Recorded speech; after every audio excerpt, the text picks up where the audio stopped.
This sample is from my, I guess you'd call it the effective microbes experiment after stage 3. So I've done the rice water, I've done the milk, and I've done the sugar. A few days after that, I took about a 50 milliliter kind of test tube and put some of that product in there and a pinch of bread yeast.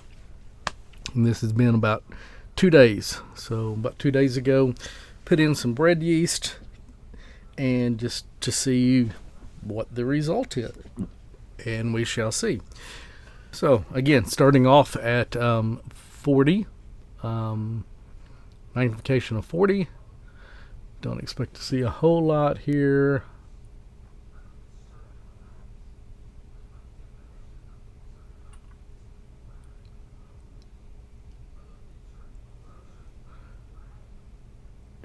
Do a quick mowing the grass. Kind of see what's there. It did bubble up and stuff, so there was some active yeast.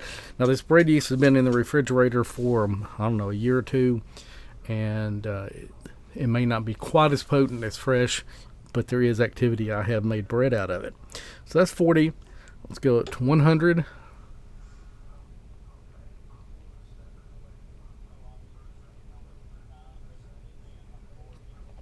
Now obviously, if you have seen my previous videos from this effort, at 100 with just the bacteria, you wouldn't see anything. We didn't see anything until we got to 400 or 600.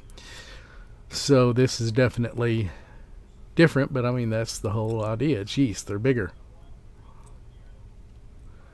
I wasn't real careful when I put the cover slip down. I got some air bubbles in there.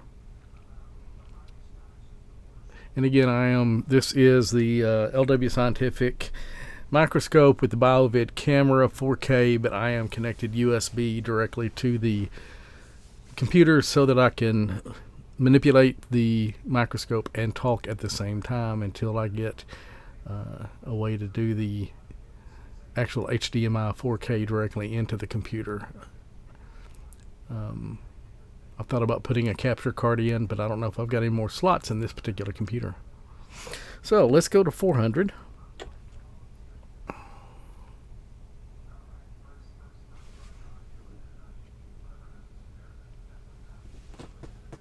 Now this test tube that it's been in has been capped. It's had, I think I may have opened it once or twice, but for the most part it's been capped, so it's not open to air. It did have a definite yeasty bread, rising smell.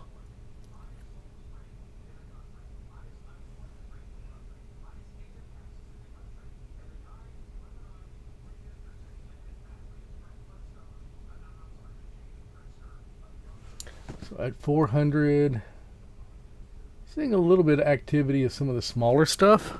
Let's go ahead and go to 600 dry, which is the best I got. I don't really mess around with, I do have 1,000 wet and a 600 wet, but I really don't mess with that. I don't do this every day, all day long, and I don't want to go through all the cleaning. Besides looking for any bacteria in there, I'm just kind of looking to see if there's any. I'm wondering, all these yeast that are doubled up, is this them budding? Is this in the act of budding?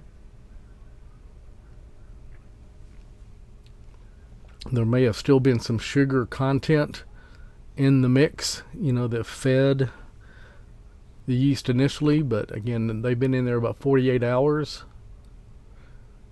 With very little, if any, oxygen other than what was in there when it was placed in there. Just out of curiosity, we'll do the obligatory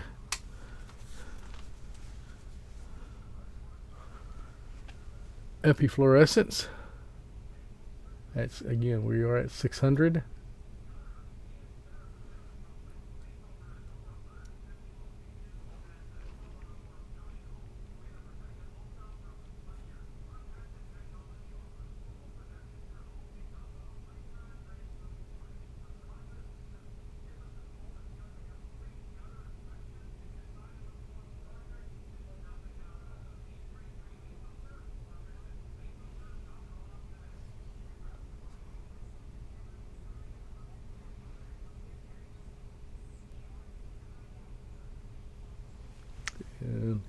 So what I have got is the epi is on, the light is off, the room lights are off, and then the light source at the bottom of the microscope I have covered so that it's not reflecting anything back, just to fully describe the setup.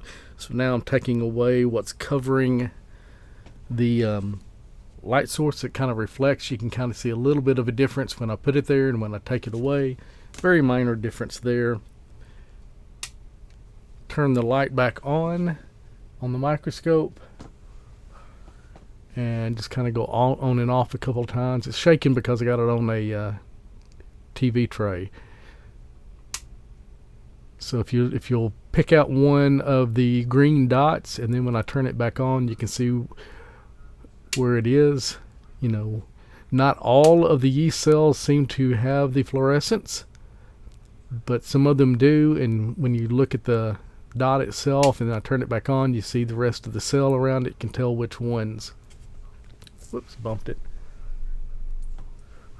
And then I cover the epifluorescence so that it's not active anymore.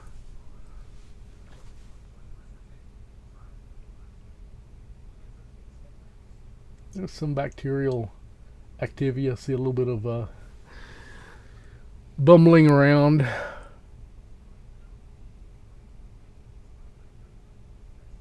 Look at some different levels. And again, this is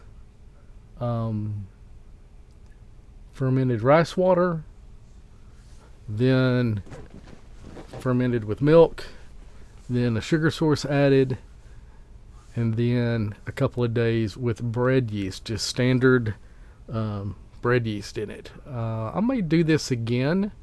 I may go to the local beer brewing, wine brewing shop, see if they've got some different yeast there, and we may try with like one or two different yeast usually used for beer or for making mead or wine, like a champagne yeast. And who knows, we may even throw all of it together and just do a diverse yeast mix. I don't have any sourdough starter, or we could use some indigenous sourdough in there.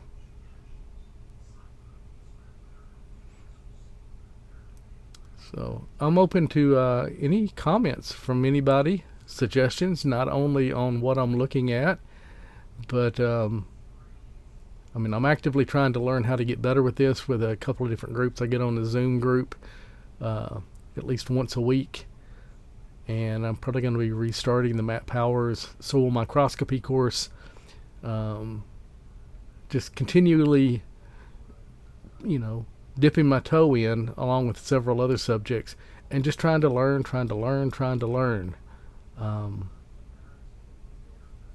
I'd be even kind of curious if somebody's wanting, in my local area, is wanting some things looked at. I might be able to do that if they're trying to get into, maybe ordering beneficial nematodes, especially if you're in my immediate area.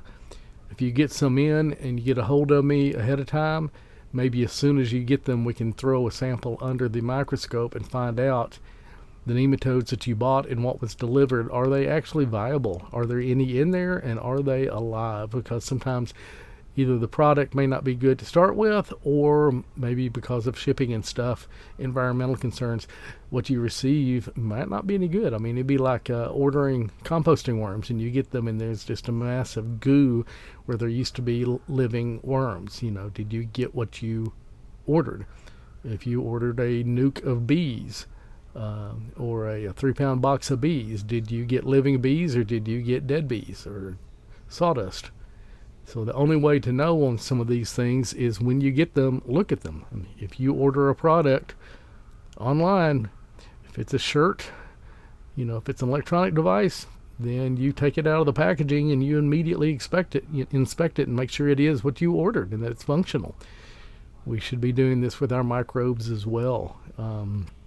This microscope may be a bit more than most people want to spend.